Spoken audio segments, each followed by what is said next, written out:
Stephen Cohen, who was out with his book, Failed Crusade, America and the Tragedy of Post-Communist Russia. Good morning. Thanks for being with us. Good morning. Thank you. What came out of this meeting last week at the White House and in Crawford, Texas, between Vladimir Putin and President Bush?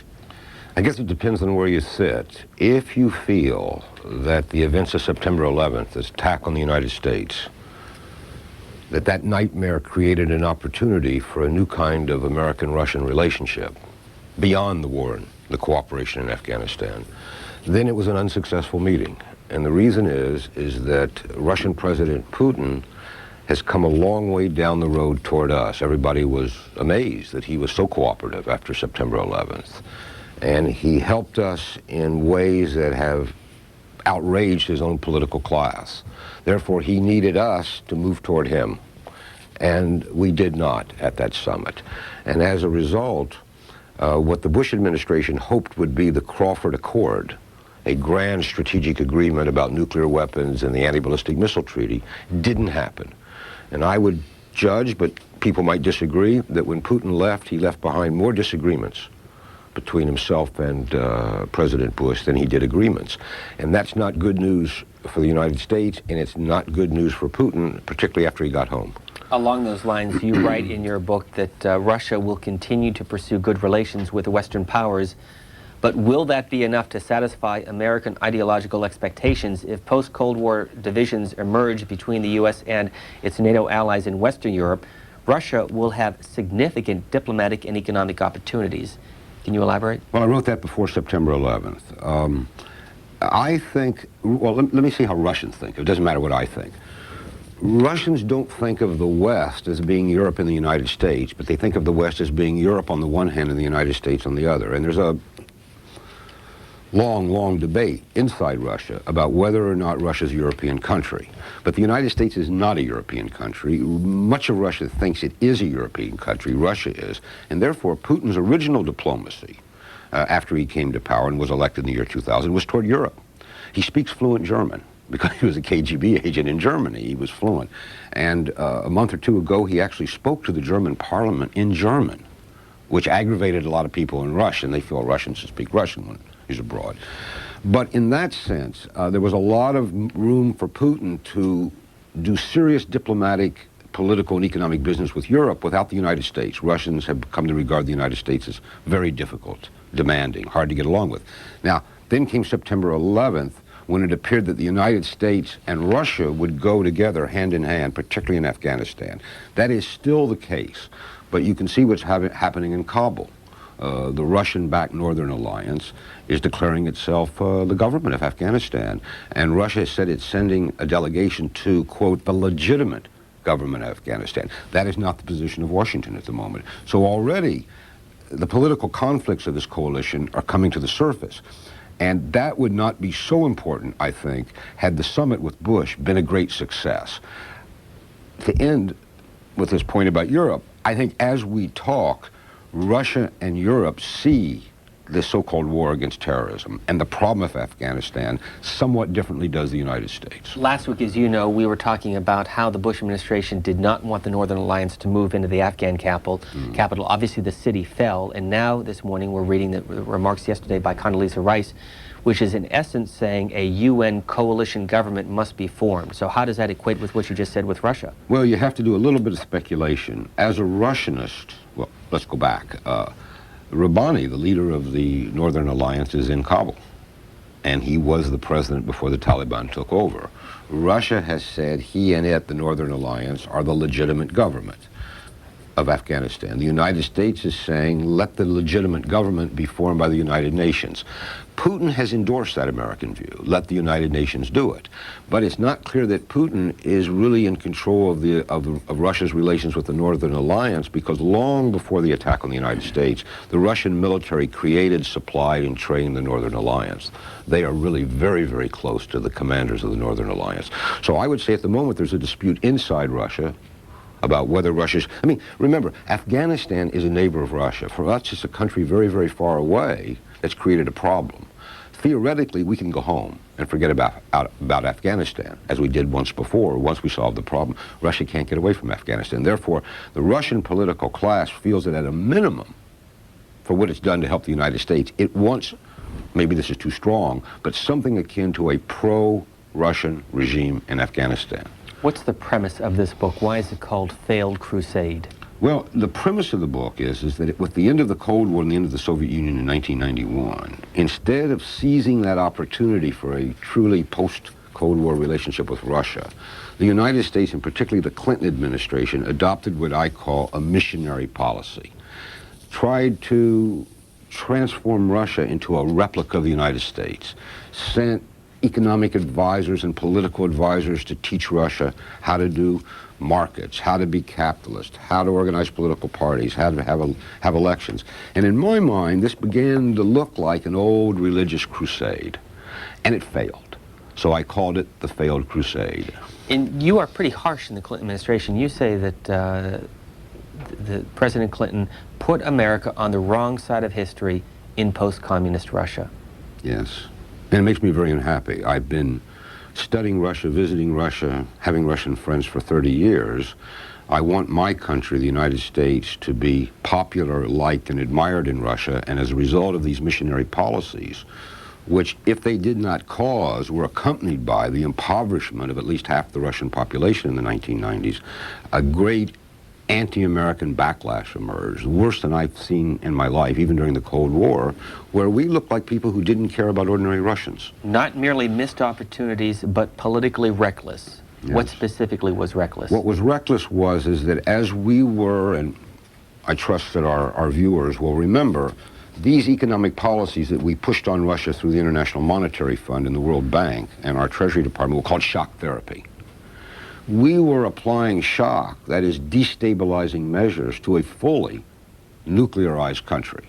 And one result was that Russia's system of nuclear control and maintenance began to disintegrate, and disintegrated through the 90s to the point, and this is the argument with which I end the book, which comes up to the summer of 2001, that we are in graver danger of nuclear mishap today than we were during the Cold War, not because Russia would ever attack us on purpose, but because the potential for accident now is 100-fold greater because of the destabilization of Russia.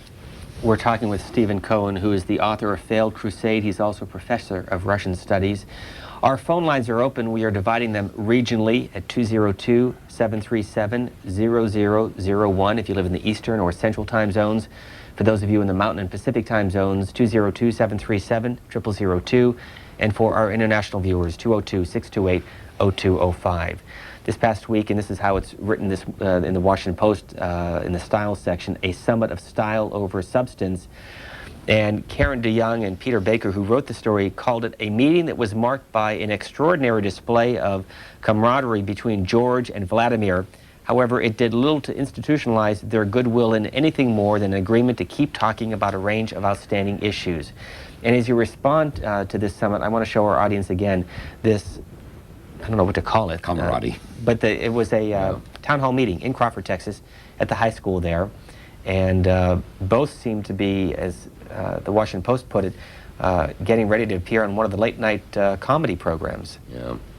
But we've seen this before. You remember Clinton and Yeltsin were best of friends. They drank together, they ate together, they socialized together, and it ended badly, that relationship, by the end of the 90s. So for people who look at this, why should this matter? Why does Russia matter? Russia or this? Russia matters because it's the largest country in the world territorially, the most important strategic country, the only other fully nuclearized country, and not a single major problem in world affairs can be solved without Russia. And Russia hovers on the brink of stabilization and destabilization. When I look at these pictures, what I think is, an American president does not need a friend in the Kremlin. He needs a partner. And at the moment, Bush has a friend in the Kremlin, but not really a partner. And that's the issue. Let's get to your calls. Cardiff, Wales, for Stephen Cohen. Good morning. Hi. Thank you for getting my views. Actually, I'm from Pakistan, and I live in UK. I've lived here for quite a long time. Most of my family is all around the world. My family is in Pakistan as well. And the views I'm getting from Pakistan are that America walked away once. Now, Pakistan is again a frontline state. You're talking about the nuclear issues again. there is a very hostile neighbor on one side with nuclear powers, India, and then the Northern Alliance comes in too with Russia's backing. And they have come in against President Bush's wishes, invaded or in one way liberated Kabul. Now, I would like to know what your views are, how America should be supporting Pakistan, who has put its neck on the line, being a moderate country with lots of potential. And I think with two neighbors, hostile neighbors on both sides, India and Russia, which is also, in a way, historically been against America as well. Thanks for the call. We'll get a response.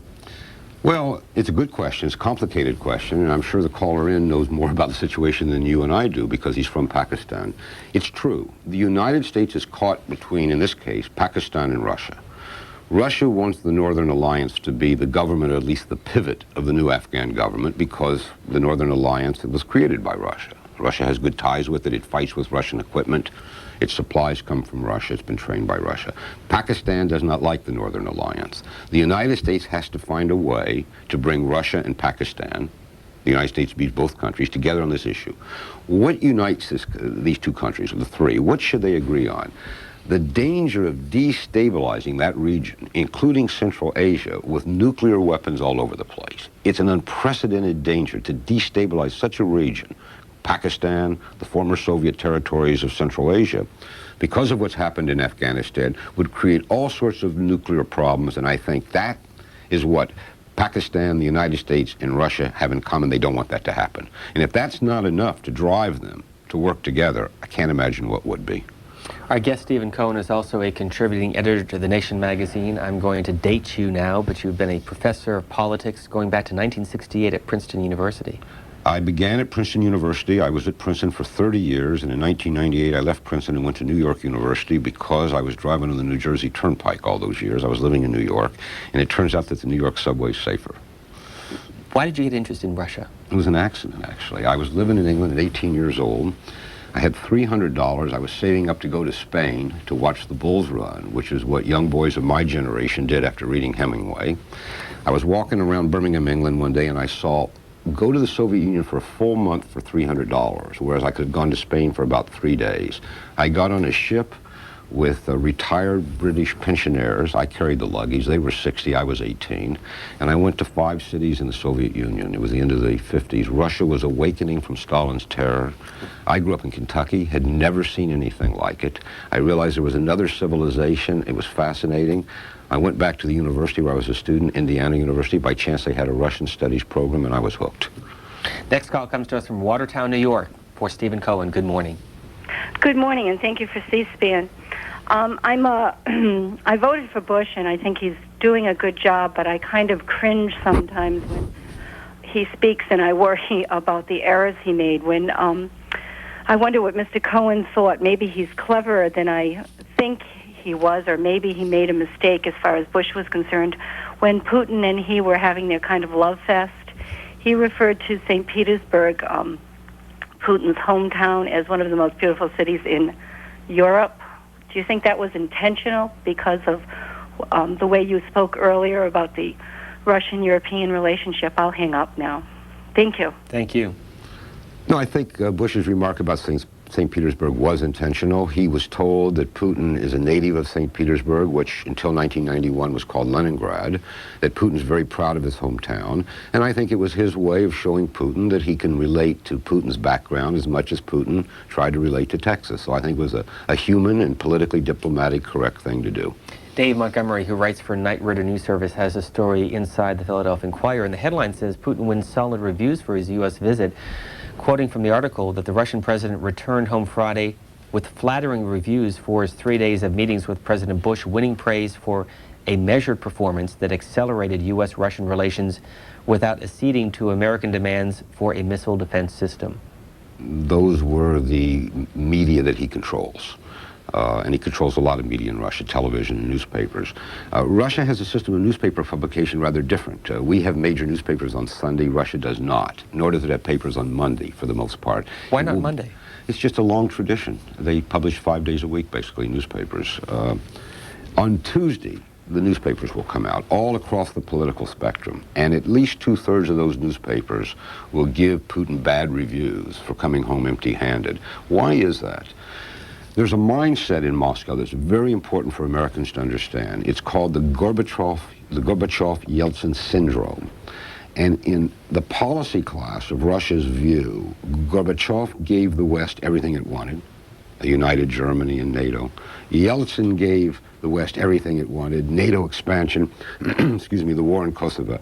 It got empty, broken promises from the West. The Russian policy class is saying publicly, even before Putin came to the United States, that's going to happen to Putin. He's going to give them Russian intelligence on Afghanistan, permission to use the former Soviet bases in Central Asia to fight their war. It's going to do all sorts of things to help the United States, and it's going to get nothing in return. He came home with nothing in return. So already the television commentary has been very critical, and come this Tuesday, 2/3 of the press, and by the way, it'll be reported in some places that that's communist nationalist opposition. But the fact is that the pro-Western liberal press has been very worried about this too, because they feel we are cutting the legs out from under our friends in Moscow by not meeting Putin halfway. You write about this in your book, and this network often carries NTV for the Russian perspective on the news. Who operates it? Well, it's changed. The control has changed. It was owned by a man named Gusinsky, who tended to support not only his own oligarchical interests, but liberal democratic parties. It was taken over by pro-government, pro-Putin forces. It's been okay. I mean, I don't see it that much. We receive it where I live on digital television. You can pick it up, some version of it. But the two independent television stations now, networks in Russia, are far less independent.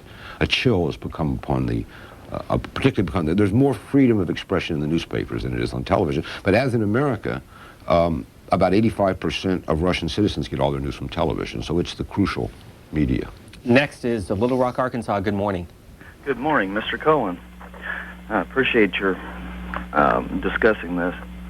I was a Nike Hercules electronics mechanic, a missile technician, and a lot of people don't realize that most of America was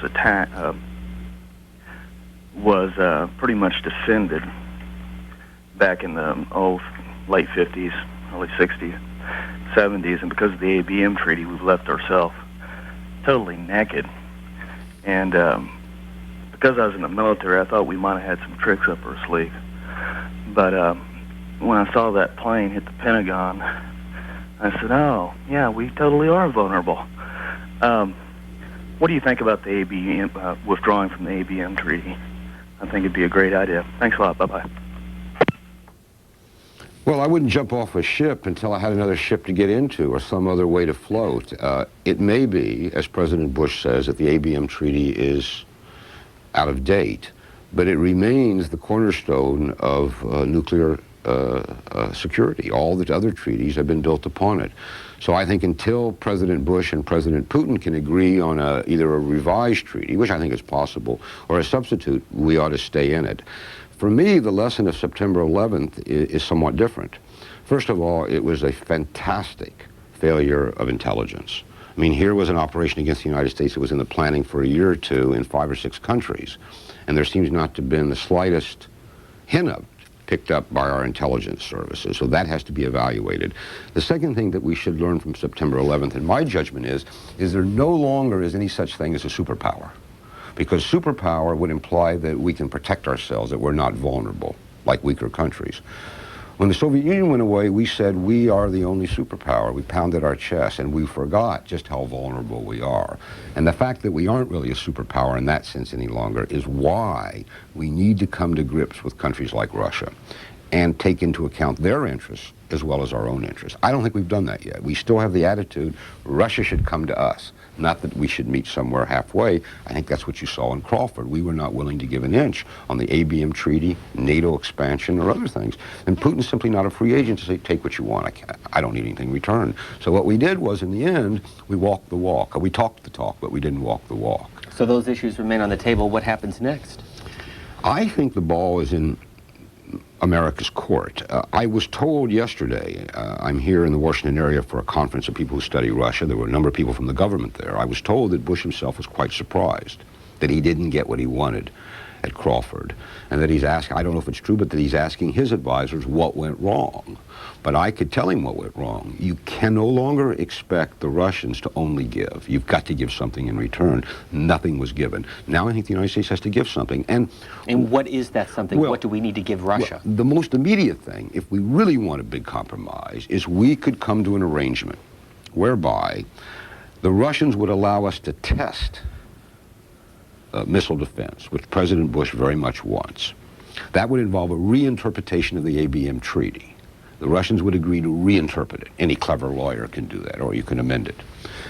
But in return, the United States would promise not to leave the treaty, as Bush has threatened to do, until the moment when we're actually prepared to deploy, put up a missile defense, which is going to be several years, perhaps many years. That would allow Putin to say to his class, I saved the treaty, I saved our nuclear security. He hasn't got that. Also, he'd like a suspension of the expansion of NATO, but that train may have left the station, I don't know.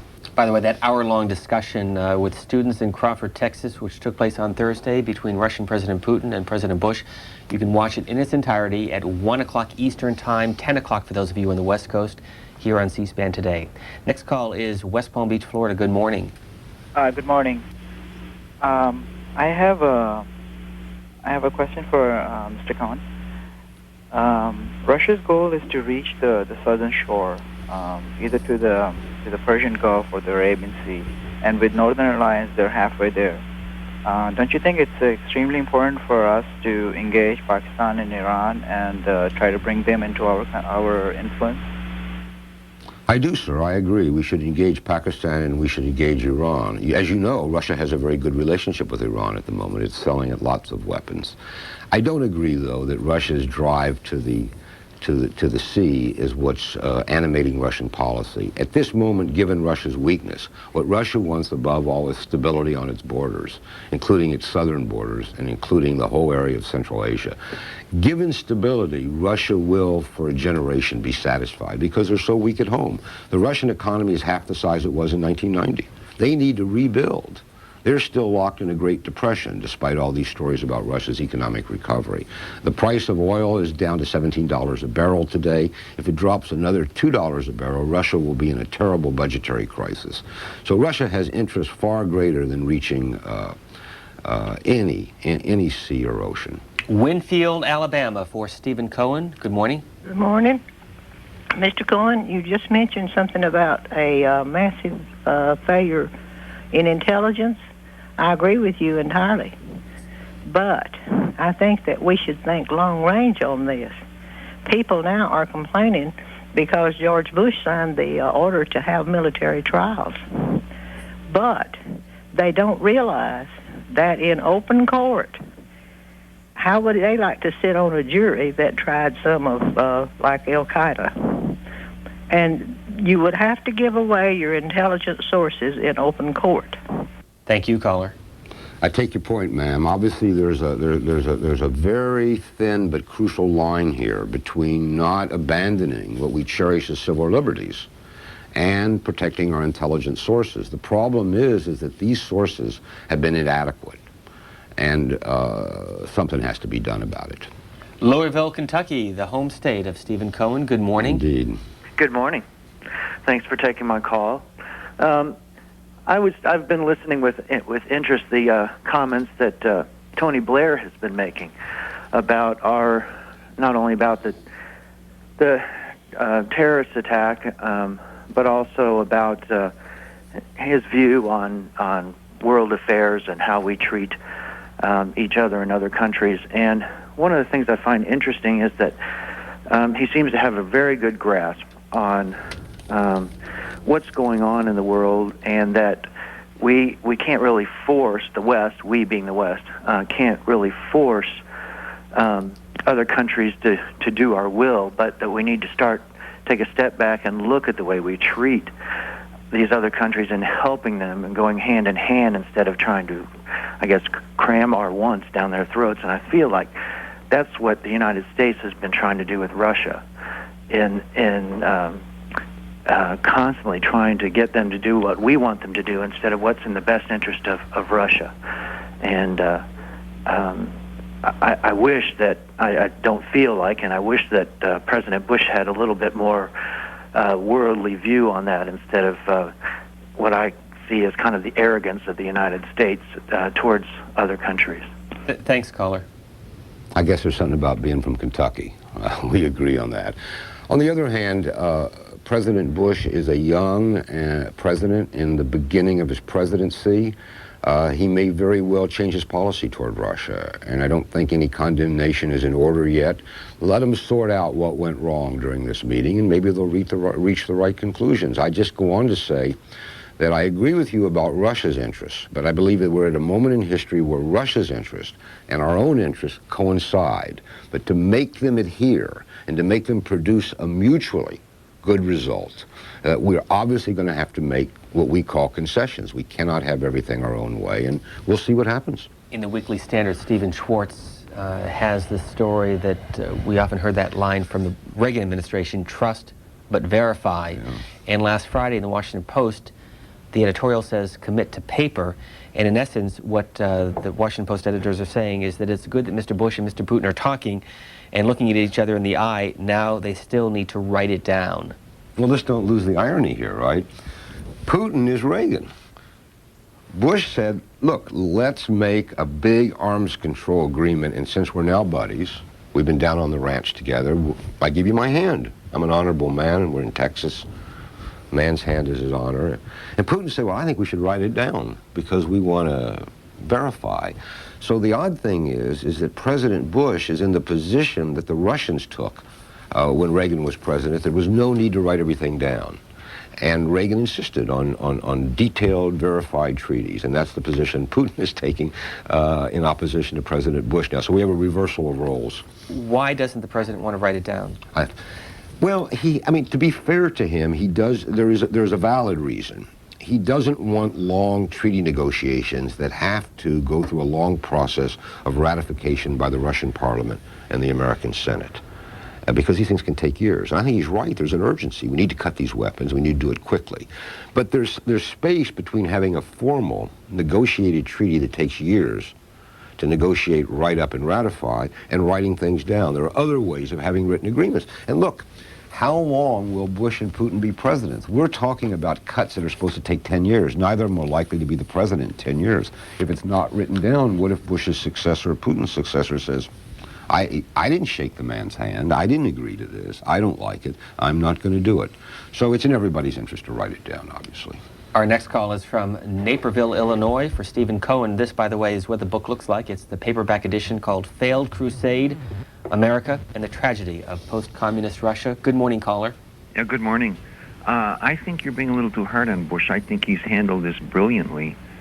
We have a stronger position in Russia. I realize that we must make a few concessions. We want a good relationship with Russia, okay? The idea here is that we have the stronger position, so we shouldn't concede too much immediately. Over a period of time, as we develop this relationship, I think things will fall into place because Russia realizes how important it is to be allied with the West. So we don't want to, immediately jump in and say, well, yeah, we'll give you this, we'll give you that. The position in bargaining, I'm sure you know this, right? So as far as I'm concerned, I think compared to what happened in Kosovo and the rest of it, we didn't really care about what the Russians thought at all. We just went ahead and did what we wanted to do. I see your point, and it is a widespread point in the United States. I don't think I've been hard on President Bush. In fact, I think I've been rather compassionate. I understand he was disappointed by what happened. I said I think he may rethink it. I said he's young. He's beginning his presidency. There's time to change. But you and I, the person who called in, you and I disagree, I suppose, philosophically about how we should relate to Russia. Your view is a traditional view. We're the good guys. We have the strength. If Russia Russia has no place to go except to us, and eventually they'll give us everything we want. I'm uneasy with that. For one thing, I don't like to think that one side has all the virtue on its side. Russia has a legitimate interest. We need to take them into account. The second fallacy in my judgment is, and I heard Zbigniew Brzezinski say this a few days ago on the air, he said Russia has nowhere else to go except to us. But this clearly isn't true. Prior to September 11th, Russia was forging a major strategic relationship with China, Iran, and India, where billions of people live, and where Russia's selling billions of dollars of weapons. There is an alternative. It's called the Eurasian alternative in Moscow. Russia, after all, sits in Europe and in Asia. Many Russian political thinkers think of themselves as a Eurasian country. They don't want a pro-Western strategy. They want a Eurasian strategy, where China, Iran, India, possibly Iraq, all sorts of non-NATO countries would be equally important. So I would not delude myself into thinking that Russia does not have alternatives. Russia has alternatives, but they're not, from our point of view, very good ones. Stephen Schwartz, who the Weekly Standard points out is working on a book entitled The Two Faces of Islam, points out in the Weekly Standard that Russia has at least 20 million Muslims within its borders. Yes. Well, that's the maximum, somewhere between 15 and 20 million. But we do forget Russia has a Muslim problem, and the leaders of the Russian Muslim community, by the way, inside Russia, which is actually called the Russian Federation, there are sort of the equivalents of what we call states. Several of those states are essentially Muslim. I mean, predominantly the population is, and the leadership is Muslim, though they're moderate, secular Muslims, though increasingly a more radical form of Islamic thinking is emerging. Other Muslims are dispersed throughout Russia, which again is the largest territorial country in the world. The leaders of the Russian Muslim community, not radicals, have protested Russia's active involvement in the American war in Afghanistan on the grounds that their people in Russia perceive it as a war against Islam. We don't see it that way, and we're saying it's not. But you got to understand how the other guy perceives the world, and they don't perceive the world the way we do. So Putin has a problem. In Moscow, the political class feels he didn't come home with the bag half full, even. Plus, his very large Muslim population, 15 to 20 million people, are unhappy with his policy. So we need to think about these things and understand what we're dealing with here. He's not a man without problems. He's not a free agent. 10 or 12 years ago, before the fall of the Berlin Wall, how many people lived in the Soviet Union? You know, my 10-year-old's always asking me to solve math problems at the 5th grade level, which I can't do. And people ask me these statistical, my mind seems to go blank on numbers. Okay. My recollection is the Soviet Union at that time was about the size of the United States, 250, 260 million people as of the census that was taken in the end of the 80s. Today it's about 145 million. And they're losing. Our viewers should know, Russia, because of its demographic crisis, is losing about 1 million people a year. Deaths, excess deaths over birth. And even though there's still migration of Russians into Russia from the former Soviet republics, nonetheless there's a net loss of about 1 million a year. That's unprecedented in peacetime. Toronto, Canada, for Stephen Cohen. Good morning. Good morning. Stephen, I wonder if you can discuss Russian oil policy. You just recently mentioned that a $2 drop, another $2 drop in the world oil price would put Russia under great financial pressure. Yet it appears to be in their control if they comply with OPEC's demands to reduce production. I don't know this industry very well. There's on the front page of today's New York Times, and I think also possibly in the Washington Post, inside the paper, there's a long story on why Russia won't go along with OPEC in cutting production so as to drive up the price. It seems to be an internal problem. But you know what Russia will do when oil prices drop? They'll do what they did before they went up. They'll stop paying wages. One of the points I make in my book is that the great tragedy of the 1990s is that millions and millions of Russians were not receiving their salaries in the 1990s. I mean, imagine an American working for 4 months without receiving your wages, and imagine trying to support your family. It was impossible. Putin is now paying salaries. There's a large, what we would call federal employee population in Russia because the government is bigger than the state employs more people than the American government. But for now, they're paying wages and pensions, by the way, were also not paid in the 1990s in many cases. If oil prices, which were about $25, and Russia was doing fine, but they're now 17, dropped to 15, suddenly the federal budget, which is relatively small, is in the red, and the federal government will simply stop paying wages again. and pensions, and that's a tragedy. And there will be unrest in Russia, particularly if it happens in wintertime. It's getting very, very, very cold in Russia now. So this is something that is both a human problem as well as a problem of foreign currency for Russia. For 30 years, our guest was a professor of Russian studies and also the director of the program at Princeton University. He now teaches at New York University. He's out with a book called Failed Crusade. He's also worked on a number of documentaries dealing with U.S.-Russian relations, including one called Conversations with Gorbachev. Well, that's interesting. We made that film, I think it was 1994, on about a budget the size of my 10-year-old's weekly allowance. We had almost no money, and what it came down to is Gorbachev and I walked around Moscow with 2 cameras following us, and we put it together into a documentary. At that time, there was enormous interest still in Gorbachev because he had been so popular in the United States. He'd been out of power 3 years, and people didn't know what he was doing. So basically, I had known Gorbachev at that time for about 5 or 6 years, and he let me ask him some personal questions, and I did. I tried to bring him back into the consciousness of America. Since then, we got together a little more money and have made a couple other films for PBS, but I still have a sentimental attachment to that first one. Next call comes to us from South Wales in the United Kingdom. Good morning. Hi, good morning. I'm a Pakistani, and my main concern is the stability of my country and that region. The concern in Pakistan is the use them, leave them policy that America adopted towards Pakistan, despite its support during Russian invasion of Afghanistan. As a Pakistani, I feel that it's dangerous that for the stability of Pakistan, where nuclear reactors are being supplied by Russia to Iran, and an arms deal being struck with India, the arch rival of Pakistan. So far, whatever is being done in that region by America and its allies has been reactive. I would like to know what long-term proactive measures should America take, especially towards Pakistan, which is again being used by America as a frontline state. Thank you. Ma'am, I just have to beg off. I think I've absolutely exhausted on this program my knowledge of Pakistan and America's relations with Pakistan. I would simply say that I am sure you are right about the problem, but I do not know the solution. Somerville, California, good morning. Good morning. Professor Cohen, it's fascinating to listen to you. It's truly my pleasure. Thank you. I want to make a comment about, well, I agree with everything you said, basically, since I'm your fan. And because you are just so objective, and there are just not that many people like you who are so knowledgeable. Well, thank you. What about the international policy? And what do you think about this book that was written by Yusuf Bodansky on Bin Laden?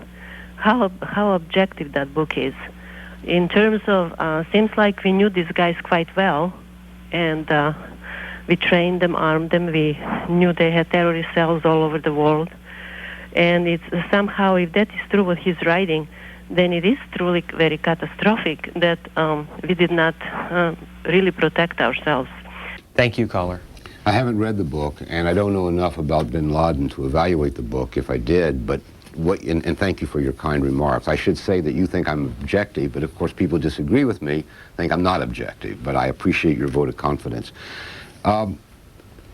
Many of these problems do go back to 1979, the Soviet invasion of Afghanistan, and then our decision to arm the Afghan opposition to the Soviet regime in Afghanistan. And today's tragedy goes back to that moment. There would appear to be plenty of blame to spread around, but I heard an extraordinary thing from somebody in government the other day who said that, you know, it might have been better if the Soviet Union had conquered and controlled Afghanistan. At least we wouldn't have this terrorism problem. I would hate to think that that would have been the only way to solve the problem, but we got to reread that history for sure. By the way, to our audience who can't get through on the phone lines, our email address each morning is journal@cspan.org. Don't forget the hyphen between C and S. One of our emails from Glen Burnie, Maryland says, what is the health of the Russian economy in view of its economic growth rate of just over 8% annually? And in response to that question, I want to go back to your book where you point out that Moscow's foreign debt, $168 billion? Yeah, so it seems. It's hard to fix, but clearly they need relief on the foreign debt, and that's one thing they want from us now is some relief so they can... In the next 2 years, I think they owe about $40 billion to service the debt. What does that mean? Who do they owe the money to? They owe some of it to the Western banks, some of it to governments like Germany, some of it to the IMF, some of it to the World Bank. They need to invest that money in Russia, in their people, to their impoverished nation, to rebuild their infrastructures. They need relief on that debt. The West forgave the communist-era debt of Poland. If we forgave the communist-era debt of Russia, it would reduce the debt by half, and that they could manage, and that's what we ought to do, and that's what the Russian government is asking us for. So what about this viewer's point about its overall economic health? Well, once again, today's newspapers, particularly the New York Times, has a front-page story that Russia has recovered, that Russia's healthy. I'd like to remind people that that's what was being reported on the eve of Russia's meltdown, financial meltdown, in 1998.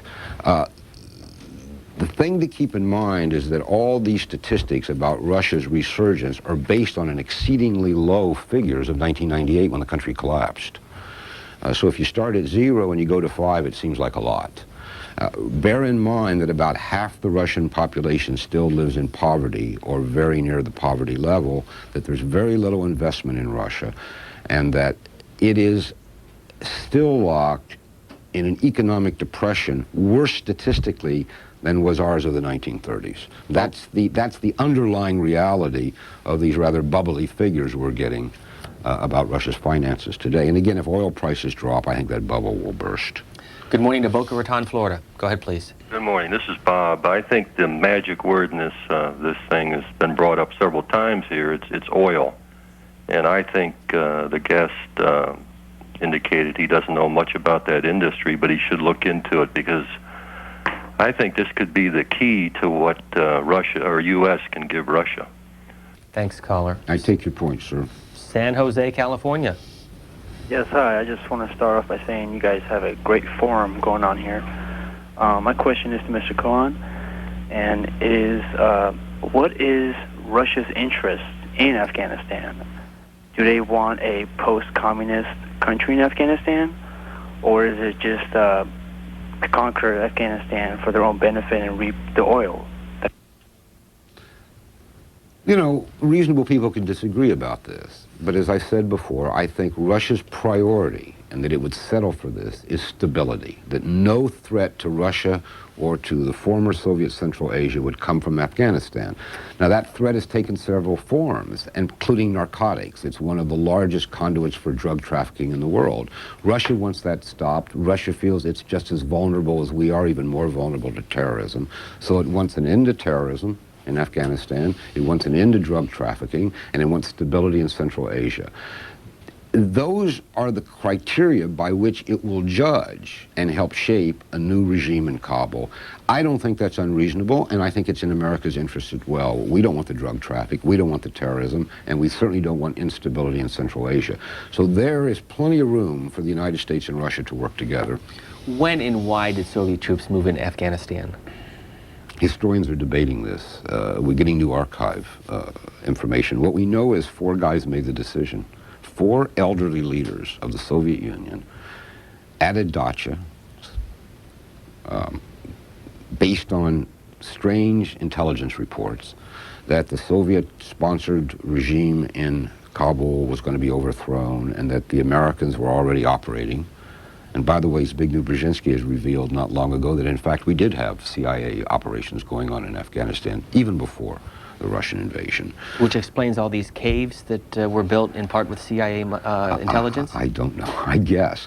But they were certainly not headed for the Persian Gulf. They wanted stability in Afghanistan.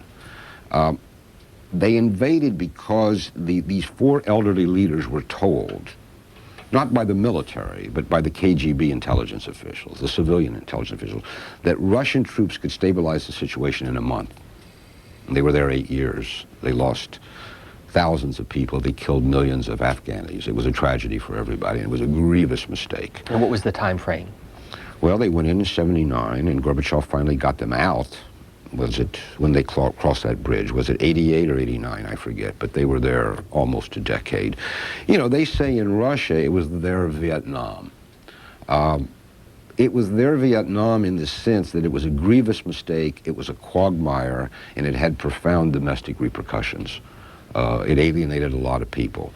Bear in mind that Russia's fighting a war in Chechnya now. Also a war it can't win. It can't lose it, but it can't win it. All it can do is die there. And lots of people are dying in Chechnya. The Russians have been brutal there. Where is Chechnya? Chechnya is in the Caucasus. It is a part on the border of former Soviet Georgia, which is now an independent state. Many Americans will know Georgia because the president of Georgia is Shevardnadze, the foreign minister, the white-haired man, the wavy-haired man who did such good business with the American administration toward the end of the Cold War. But Chechnya is formally a part of the Russian Federation, so it is a civil war. And let me simply say, people need to remind themselves that insofar as the war in Chechnya is a civil war, it's the first civil war in history in a nuclear country. I find that disturbing. And didn't we read last week where Georgian President Shevardnadze is having his own political turmoil? Terrible problems. Yeah, I think his political career is about over there. He's not liked in Georgia. He's suspected of corruption. He's no longer in control of the situation. He has few allies. I think there'll be a change of regime rather soon. Let's hope it's a democratic change, but it's not as stable. And Georgia, of course, is falling apart itself. Next call, Liverpool, England, for Stephen Cohen. Good morning. Yes, good afternoon from Liverpool, England. My question is about Condoleezza Rice. How can the Americans expect great relations with Russia when Condoleezza Rice seems so anti-Russian? I was shocked when she gave out such anti-Russian statements when it's supposed to be a friendly atmosphere now. When you ask why the Russian-American question and answers seemed such a failure, while the meeting seemed a failure, when if Condoleezza Rice has the ear of the president, how is anything going to change?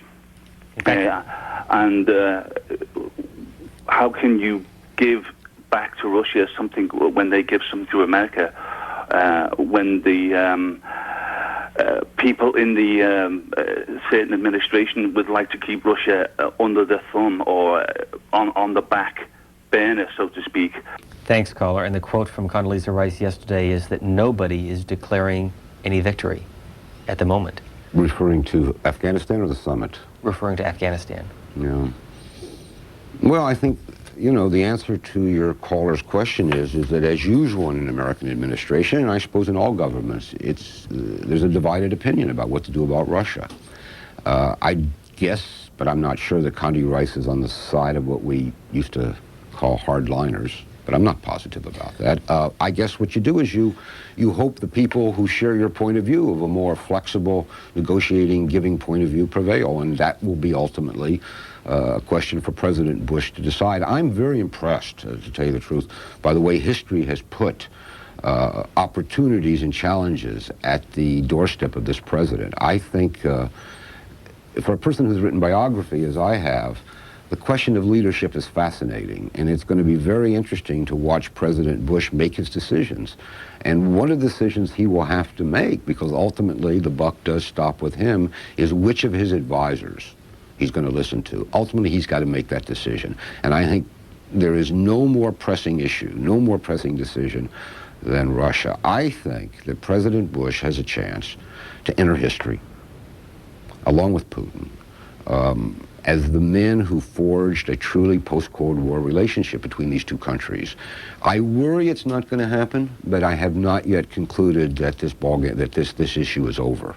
And we need to look at this maybe a year from now, maybe a few months from now. But I think the chance is there, and I don't rule out the possibility that President Bush will make a decision different from the advice given to him by his own hardliners. But as Russians say, pas mortem. We'll see what happens. But I read the quote from Condoleezza Rice with reference to the caller's earlier point about the Northern Alliance. Again, the White House giving the clear signal that the Northern Alliance should not set up government in Afghanistan. And the Russians already saying it's the legitimate government of Afghanistan. How does the White House resolve it? When the White House is saying, let's have a UN coalition, you talked about this earlier, and the Northern Alliance is saying, we've won. Well, as I said before, there's probably a divided opinion inside Russia about this. The Northern Alliance is in part the military creature of the Russian military, which wants the Northern Alliance to be the regime of Afghanistan, the government. Putin, I think, is probably more flexible. He's spoken on behalf of a UN-sponsored government, and he'll have to go home now, or he's home now, and sort this out with his own people. There's plenty of room to back off a little bit. Next call for Stephen Cohen comes to us from Budapest, Hungary. Hello. Yes, good morning, your time. I've been living in Central Europe for about 9 years. I'm in the publishing business, and what do you publish? What do you publish? I publish the Budapest Business Journal, the Warsaw Business Journal, and the Prague Business Journal, much like the Washington, D.C. Business Journal. And where are you from originally? Philadelphia, PA. So I've noticed over the years that shock therapy has worked fairly well for Poland, and Hungary and the Czech Republic are well on their way to modern nation states.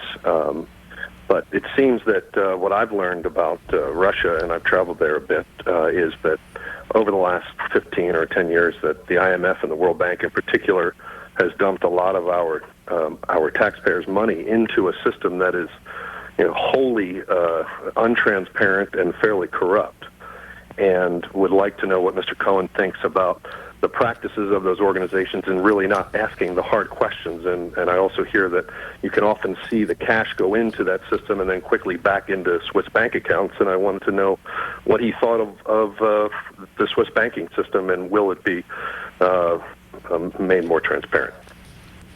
Well, you're right. Capital flight, illegal departure of foreign currency from Russia, or Russia, the money that was earned abroad but not properly returned, was about $24 billion a year beginning in 1994. So if we multiply that by 6 or 7 years, we can see that enormous amounts of Russian wealth have ended up abroad.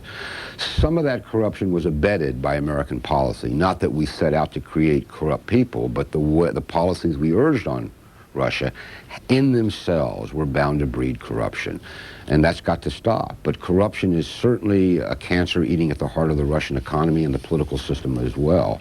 Until it's rooted out and at least substantially reduced, Russia's not going to go anywhere good. Ventura, California, you're next. Good morning. Yes, I'd like to ask your guest whether he thinks the allegations that the 40 or 50 suitcase nuclear weapons that the Soviets have lost track of, if there's anything to that, and whether possibly in the statement that bin Laden made that he possesses nuclear weapons could have been relating to that. And also I'd like to ask him if General Lebed has a future in Russian politics. General Lebed. I can't remember the year, but I guess it was around 97 that General Lebed, a Russian general who had briefly been Yeltsin's national security advisor, said that when he was national security advisor, 40 suitcase-sized tactical nuclear weapons were missing. He was no longer the national security advisor. Russian authorities not only denied that they were missing, but denied they'd ever existed. They never built them. The United States issued the same denial. We had never built them. Russians had never built them. Later, it turned out that both sides had, in fact, built them. They didn't tell us the truth. Whether 40 are missing, nobody knows. There is still a denial, but there are still assertions by people who claim to know that they are missing. One of the things it reminds us is that for all the talk of large cuts in big strategic nuclear weapons, the most dangerous kind of nuclear weapon may be these so-called small battlefield tactical low-grade nuclear weapons. They kill absolutely lethally as well. There are tens and tens of thousands of them, and I personally don't believe that the Russian military knows where they all are. We should ask for a complete inventory. And I don't know whether we would get it, but that would be a very good place to begin. Our last call comes to us from London. Go ahead, please, and good afternoon to you. Good morning, Professor Cohen. I'd like to ask you about the U.S. Attitude towards Russia-Ukraine relations.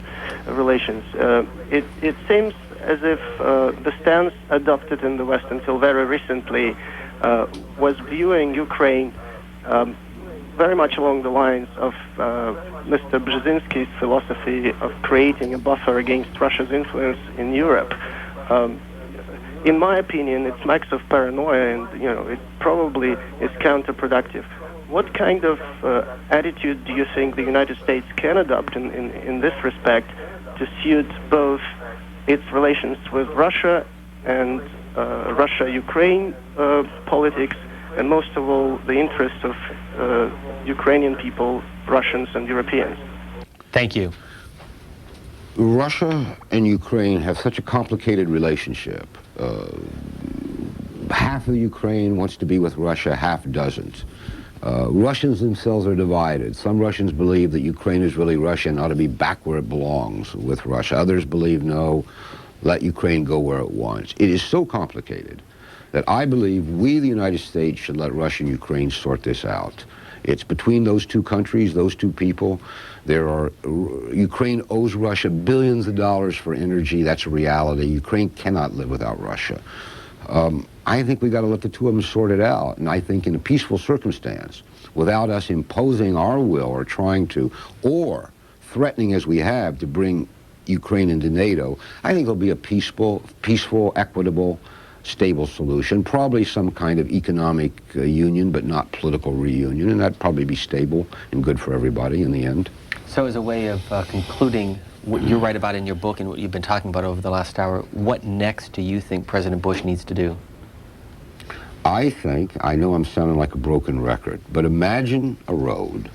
Putin, between us and Russia, Putin has come halfway with the extraordinary cooperation and concessions he's made to the United States in our time of terrible tragedy and need in the aftermath of September 11th. Extraordinary turn of events in Moscow where he's defied his own, not only his own political class, but even popular opinion about this. We have yet to go the distance toward him. There are many ways to walk that distance, many things, whether it's NATO, financial aid, nuclear weapons, but we need now to move toward him to stabilize his position and keep him coming toward us.